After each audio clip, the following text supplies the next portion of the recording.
ನಮ್ಮ Sahyadri news channel ಅನ್ನು YouTube, Facebook ಹಾಗೂ ಇನ್ಸ್ಟಾಗ್ರಾಂನಲ್ಲಿ ನೋಡಿ. ಸಬ್ಸ್ಕ್ರೈಬ್, ಲೈಕ್ ಮತ್ತು ಶೇರ್ ಮಾಡಿ ಪ್ರೋತ್ಸಾಹಿಸಿ.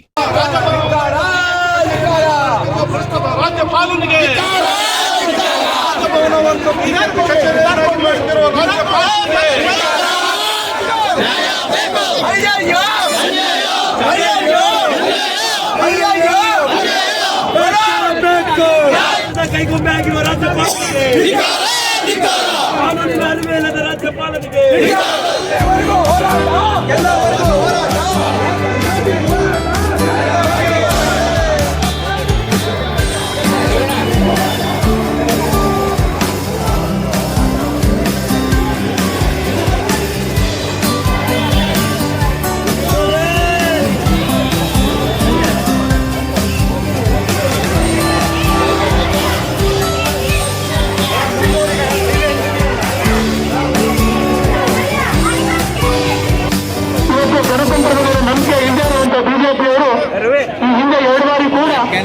ಎಂಎಲ್ಎಗಳನ್ನು ಕೊಳ್ಳುವುದರ ಮೂಲಕ ಸರ್ಕಾರವನ್ನು ರಚನೆ ಮಾಡಿದ ನೆನಪು ನಮ್ಮೆಲ್ಲರಿಗೂ ಇದೆ. ಆದರೆ ಇವತ್ತು ಅತ್ಯಂತ ಹೆಚ್ಚು ಬಹುಮತದ ಮೂಲಕ ಕರ್ನಾಟಕದ ಜನ ಸನ್ಮಾನ್ಯವರ ಸಿದ್ದರಾಮಯ್ಯ ನೇತೃತ್ವದಲ್ಲಿ ಡಿ ಕೆ ಶಿವಕುಮಾರ್ ಅವರ ನೇತೃತ್ವದಲ್ಲಿ ಕಾಂಗ್ರೆಸ್ನಿಂದ ಕ್ರಮ ಮಾಡಬೇಕು ಅನ್ನುವಂಥ ಒಂದು ಕಾನೂನಿನ ವಿರೋಧಿಕೆಯನ್ನು ಮಾಡಿದ್ದಾರೆ. ಅದನ್ನು ಪ್ರತಿಭಟನೆಯ ಮೂಲಕ ನಾವೆಲ್ಲ ರಾಜ್ಯಪಾಲರನ್ನ ವಿರುದ್ಧ ಮಾಡುವಂಥದ್ದು.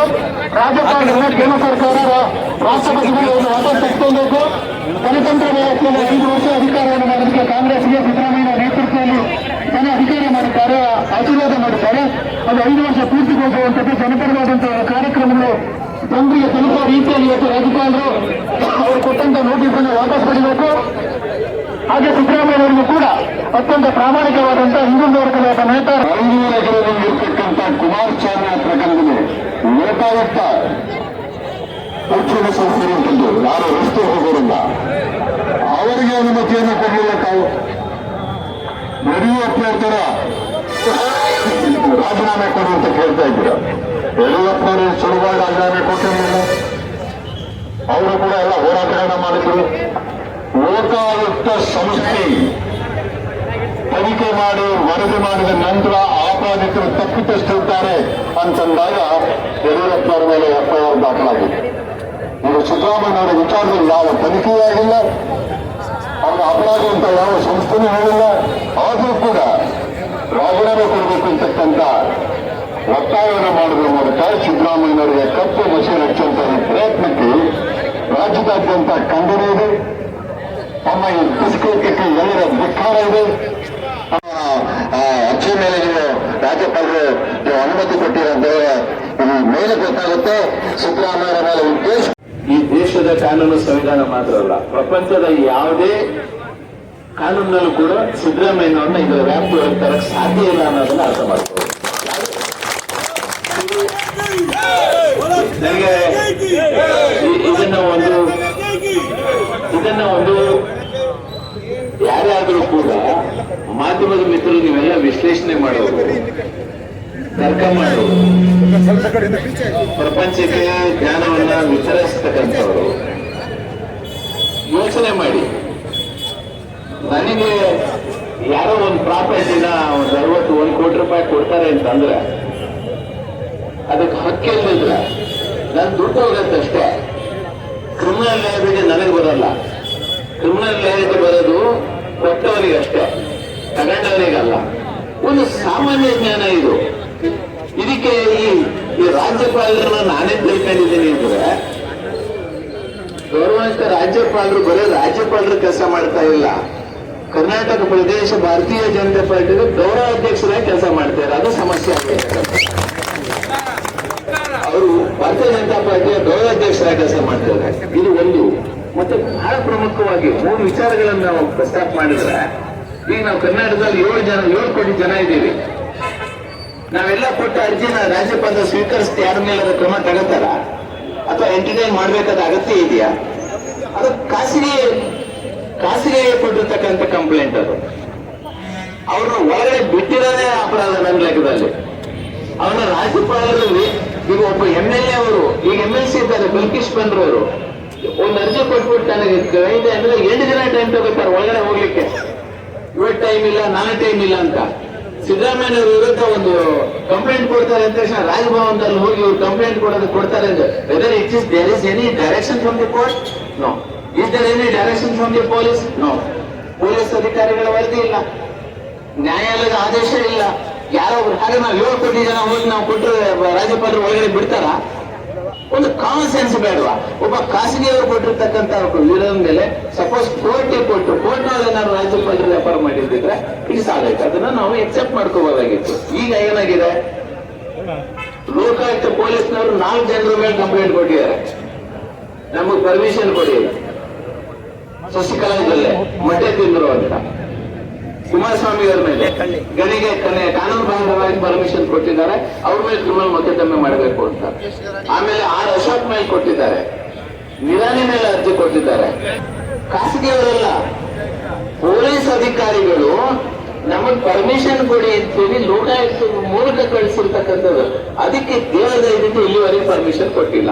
ನಾನ್ ಕೇಳ್ತಕ್ಕಂಥದ್ದು, ಇವ್ರದ್ದು ಪರಿಗಣನೆ ಮಾಡ್ತಕ್ಕಂಥ ಸಂದರ್ಭದಲ್ಲಿ ಅವ್ರನ್ನ ಯಾಕೆ ನಾವು ಪರಿಗಣನೆ ಮಾಡಿಲ್ಲ ಅಂತ ಒಂದು ಸೆಂಟೆನ್ಸ್ ಹೇಳ್ಬೇಕಲ್ವಾ? ಇಲ್ಲಿ ಖಾಸಗಿ ದೂರಾದ್ರೂ ಕೂಡ ನಾನು ಬಹಳ ಸೀರಿಯಸ್ ಆಗಿ ತಗೊಂಡಿದ್ದೀನಿ ಅಂತ ಹೇಳ್ಬೇಕಾದ್ರೆ ಆ ಮೊದಲು 4 ಜನರಿಗೆ ನಾವ್ ಯಾಕೆ ಕೊಟ್ಟಿಲ್ಲ ಅನ್ನೋದು ಒಂದು ಕಾರಣ ಕೊಡ್ಬೇಕಾಗಿತ್ತಲ್ಲ. ರಾಜ್ಯದ ಜನರಿಗೆ ಒಂದು ಮಾಹಿತಿ ಕೊಡ್ಬೇಕು ತಾನೆ. ರಾಜ್ಯದ ಜನರಿಗೆ ಮಾಹಿತಿ ಕೊಡದೇ ಇದ್ದಾಗ ಖಂಡಿತವಾಗೂ ಕೂಡ ಇದು ಒಂದು ರೀತಿಯ ಇದು ಕರ್ನಾಟಕ ರಾಜ್ಯ ಸರ್ಕಾರವನ್ನ ಅಸ್ಥಿರಗೊಳಿಸ್ತಕ್ಕಂಥದ್ದು. ಈ ಬಿಜೆಪಿ ಅವರೆಲ್ಲ ಏನು ಹರಿಶ್ಚಂದ್ರನ ಮಕ್ಕಳ ಅಥವಾ ಧರ್ಮರಾಯನ ಮಕ್ಕಳ? ಇವ್ರನ್ನ ಯಾರ ಮೇಲೆ ರೆಡಿ ಆಗಲ್ಲ. ನೀವು ಈ ಶಿವಮೊಗ್ಗದಲ್ಲಿ ಯಾವ ಊರಲ್ಲಿ ಅವ್ರದ್ದೇ ಅಷ್ಟು ಸಿಗುತ್ತಪ್ಪ, ಯಾರಿಗೂ ರೈಡ್ ಆಗಲ್ಲ. ಬರೀ ಕಾಂಗ್ರೆಸ್ನವರು ಕಾಲುಗಡ್ಡವರು ಅಧ್ಯಕ್ಷರ ಮೇಲೆ ಮನೆ ರೈಡ್ ಮಾಡ್ತಾರೆ. ನಮ್ಮ ಸುಧೀರ್ ಕುಮಾರ್ ಮುರಳಿ ಕುಪ್ಪದವರು ಅವ್ರ ಮನೆ ಮೇಲೆ ರೈಡ್ ಮಾಡಿದ್ರು. ಅಲ್ಲಿ ಪಾತ್ರೆ ಸಿಗೋದಿಲ್ಲ ಇವರಿಗೆ, ಗ್ಯಾಸ್ ಸ್ಟವ್ ಸಿಗೋದಿಲ್ಲ ಇವರಿಗೆ. ಈ ಮೂರ್ಖರಿಗೆ ಏನ್ ಮಾಡ್ಬೇಕು ಅಂತ ನಾನು ಹೇಳ್ತಕ್ಕಂಥದ್ದು, ಮಧ್ಯಪ್ರದೇಶದ ನಮ್ಮ ಸರ್ಕಾರವನ್ನು ಅಸ್ಥಿರಗೊಳಿಸಿದ್ರು, ಕರ್ನಾಟಕ ಹಿಂದೆ ನಮ್ಮ ಸರ್ಕಾರವನ್ನು ಅಸ್ಥಿರಗೊಳಿಸಿದ್ರು, ಮಹಾರಾಷ್ಟ್ರದನ್ನು ಅಸ್ಥಿರಗೊಳಿಸಿದ್ರು. ಇದು ಇನ್ನೊಂದು ಪ್ಲಾನ್ ಅಷ್ಟೇ, ಇನ್ನೊಂದು ಪ್ಲಾನ್ ಅಷ್ಟೇ. ಈಗ ನಾನ್ ಬಿಜೆಪಿಯಲ್ಲಿ ಕೇಳ್ಕೊಳ್ತಕ್ಕಂಥದ್ದು, ಬಿಜೆಪಿಯಲ್ಲಿ ಮಾಧ್ಯಮದ ಮಿತ್ರರಾಗಿದ್ದು ನಿಮಗೆ ಕೈ ಮುಗಿದು ಕೇಳ್ತೇನೆ, ನಿಮಗೆ ಖಾಲಿ ನಮಸ್ಕಾರ ಮಾಡ್ತಾರೆ. ಬಿಜೆಪಿಯಲ್ಲಿ ಉತ್ತರ ಹೇಳಬೇಕು. ನಿನ್ನೆ ಒಂದು ಕೊಲೆ ಆಯ್ತು, ದಲಿತ ಒಬ್ಬ ಹೇರ್ ಕಟಿಂಗ್ ಮಾಡಕ್ ಹೋಗಿದ್ದಕ್ಕೆ ನೀನು ಇಲ್ಲಿ ಯಾಕೆ ಬಂದೆ ಅಂತ ಕೊಲೆ ಮಾಡ್ದ. ಬಿಜೆಪಿ ಅವ್ರ ರಿಯಾಕ್ಷನ್ ಏನು? ಬಿಜೆಪಿ ಅವ್ರು ಏನ್ ಹೇಳ್ತಾರೆ ಇದಕ್ಕೆ? ಪ್ರತಿಭಟನೆ ಮಾಡಿ, ಅವರು ಪಾದಯಾತ್ರೆ ಮಾಡಿ. ಅದನ್ನ ಇವತ್ತು ಒಬ್ಬ ದಲಿತ ಕಟಿಂಗ್ ಮಾಡ್ಸಕ್ ಹೋದ್ರೆ ನಾನು ಕಟಿಂಗ್ ಮಾಡೋದಿಲ್ಲ ಅಂತ ಹೇಳಿ ಅವನನ್ನು ಕೊಂದು ಹಾಕಿದ್ದಾರೆ. ಇದಕ್ಕೆ ಬಿಜೆಪಿ ಏನು, ನಮ್ಮ ನಡ್ಡಾ ಏನ್ ಹೇಳ್ತಾರೆ, ಪ್ರಧಾನಮಂತ್ರಿ ಏನ್ ಹೇಳ್ತಾರೆ, ಆರ್ ಅಶೋಕ್ ಏನ್ ಹೇಳ್ತಾರೆ, ವಿಜೇಂದ್ರ ಏನ್ ಹೇಳ್ತಾರೆ? ರಿಯಾಕ್ಷನ್ ಮಾಡಿ ನೋಡೋಣ, ರಿಯಾಕ್ಷನ್ ಮಾಡಿ. ಮಾತಾಡಿದ ತಕ್ಷಣನೇ ಅಂಬೇಡ್ಕರ್ ಅನ್ನು ಕಾಂಗ್ರೆಸ್ನವರು ಇವ್ರಿಗೆ ತಲೆ ಕೆಟ್ಟಿದೆ, ಇವ್ರಿಗೆ ಇತಿಹಾಸ ಓದಿಲ್ಲ. ಪಾದಯಾತ್ರೆ ಮಾಡಿದ್ರು. ರಾಹುಲ್ ಗಾಂಧಿ ಅವರು ಉತ್ತರದಿಂದ ದಕ್ಷಿಣಕ್ಕೆ, ಪೂರ್ವದಿಂದ ಪಶ್ಚಿಮಕ್ಕೆ ಇಡೀ ಭಾರತ ದೇಶದ ಎಲ್ಲಾ ಜಾತಿ ವರ್ಗದ ಸಮಸ್ಯೆಗಳನ್ನ ನೋಡ್ಕೊಂಡು ಎಲ್ಲಾ ಜಾತಿ ವರ್ಗದವ್ರನ್ನ ಒಗ್ಗೂಡಿಸಿ ಪಾದಯಾತ್ರೆ ಮಾಡಿದ್ರು. ನಮ್ಮ ರಾಜ್ಯ ಸರ್ಕಾರದ ನಾಯಕರು ನೀರಿಗಾಗಿ ಪಾದಯಾತ್ರೆ ಮಾಡಿದ್ರು, ಮಹಿಳೆಯರ ದೌರ್ಜನ್ಯ ವಿರೋಧವಾಗಿ ಪಾದಯಾತ್ರೆ ಮಾಡಿದ್ರು. ಆದರೆ ಬಿಜೆಪಿ ನಾಯಕರು ತಮ್ಮ ಅಧಿಕಾರದ ದಾಹಕ್ಕಾಗಿ ಪಾದಯಾತ್ರೆ ಮಾಡ್ತಾ ಇದ್ದಾರೆ.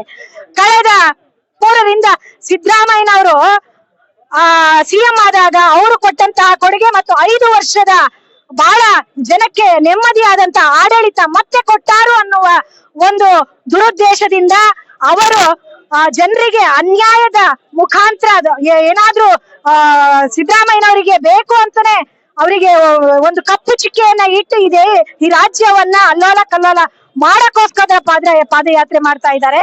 ಹಾಗಾದ್ರೆ ಬಿಜೆಪಿ ನಾಯಕರೇ, ಫೋಕ್ಸೋ ಕಾಯ್ದೆಯ ವಿರುದ್ಧ ನೀವೇನ ಕ್ರಮವನ್ನ ತಗೊಂಡ್ರಿ? ನೀವ್ ಯಾವ ಕ್ರಮವನ್ನ ತಗೊಂಡ್ರಿ? ಫೋಕ್ಸೋ ಕಾಯ್ದೆ ಆ ತಂದೆಯ ರುಜುವಾತನ್ನ ಫೇಕ್ ಮಾಡಿ ರುಜುವಾತನ್ನ ಮಾಡಿದಂತ ನಾಯಕರ ಬಗ್ಗೆ ನೀವೇನ ಇದು ತಗೊಂಡ್ರಿ? ಆಮೇಲೆ ಮಕ್ಕಳ ಹೊಟ್ಟೆ ಮೇಲೆ ಹೊಡೆದಂತಹ ಮೊಟ್ಟೆಯ ಕಳ್ಳರನ್ನ ನೀವು ಯಾವ ರೀತಿ ಕ್ರಮ ತಗೊಂಡ್ರಿ? ನಿಮ್ಮ ದುರುದ್ದೇಶ ಈ ದೇಶದ ಈ ರಾಜ್ಯದ ಆಡಳಿತವನ್ನ ಕೊನೆಗಾಣಿಸ್ಬೇಕು ಅನ್ಕೊಂಡಿದ್ರಿ. ಖಂಡಿತ ಇಲ್ಲ. ಸಿದ್ದರಾಮಯ್ಯನವರು ಬಡವರಿಗಾಗಿ ಕೊಟ್ಟಂತಹ ಭಾಗ್ಯಗಳು ಇವತ್ತು ನೆನ್ಸ್ಕೊತಾ ಇದ್ದಾರೆ. ಅವರ ಪರವಾಗಿರುವಂತ ಸರ್ಕಾರ ಸಿದ್ದರಾಮಯ್ಯ ಅವ್ರನ್ನ ಯಾವ ಕಾರಣಕ್ಕೂ ತೆಗಿಯಕ್ಕಾಗಲ್ಲ. ರಾಜ್ಯಪಾಲರು ಬಿಜೆಪಿಯ ಏಜೆಂಟ್ ಆಗಿ ಕೆಲಸ ಮಾಡ್ತಿದ್ದಾರೆ. ಅವ್ರಿಗೆ ನಾವು ಧಿಕ್ಕಾರವನ್ನ ಹೇಳ್ತೇವೆ. ಈ ಸಂದರ್ಭದಲ್ಲಿ ಮುಂದಿನ ಹೋರಾಟ ಮತ್ತೆ ಇದೆ. ಅನಿತಾ ಕುಮಾರಿ, ಜಿಲ್ಲಾ ಮಹಿಳಾ ಕಾಂಗ್ರೆಸ್ ಪ್ರೆಸಿಡೆಂಟ್, ಮಾಜಿ ಜಿಲ್ಲಾ ಪಂಚಾಯಿತಿ ಮೆಂಬರ್. ಬಿಜೆಪಿ ಸರ್ಕಾರಕ್ಕೆ, ಬಿಜೆಪಿ ಏಜೆಂಟ್ ರಾಜ್ಯಪಾಲರಿಗೆ ಬೇಕೇ ಬೇಕು, ಬೇಕೇ ಬೇಕು, ತೊಲಗಲಿ ತೊಲಗಲಿ